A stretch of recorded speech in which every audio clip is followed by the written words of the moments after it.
Pemirsa, sumber daya alam Bali sangat memadai untuk dikembangkan. Salah satunya pertanian kakao yang memiliki potensi tinggi jika dikembangkan secara maksimal. Pertanian kakao perlu dioptimalkan dengan mengantisipasi berbagai kendala yang dihadapi. Sulit dah muncul bunga, Pak. Jadi batang-batang yang sehat inilah dari sini munculnya bunga nanti. Dilihat dari segi sumber daya alam, pertanian Bali sangat berpotensi. Potensi tersebut bisa dijumpai hampir di setiap kabupaten dan kota di Bali. Jenis pertanian yang ada menyesuaikan dengan unsur harga tanah, suhu, dan dataran di masing-masing daerah.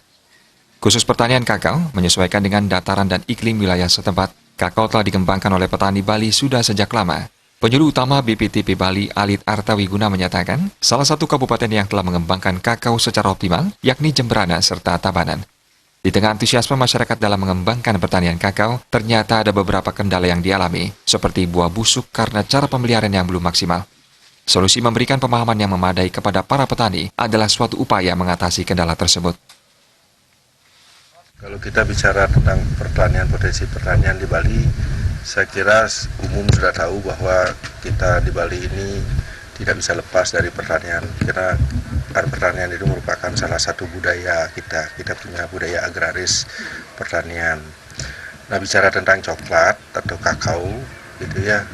Kakao, terutama tanaman kakao, saya kira potensinya juga cukup besar karena kakao itu bisa hidup di berbagai ketinggian, termasuk di daerah seperti di sini pada ketinggian sekitar 600 meter, 500 meter itu masih hidup dengan baik dan dapat berproduksi juga dengan baik.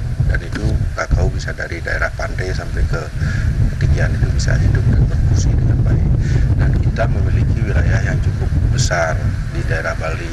Dari kawasan ini seperti mulai dari barat kita di Jemberana, kakao kita sangat banyak di situ, terus ke daerah Tabanan dan sampai ke Karangasem pun tanaman kakao juga banyak. Jadi kalau lihat potensi sebetulnya sangat besar dari aspek potensi. Cuman sekarang apakah potensi ini bisa kita manfaatkan dengan baik atau tidak? Nah, ini menjadi persoalan bagi kita karena kenyataannya bahwa tidak banyak produksi kakao kita di Bali.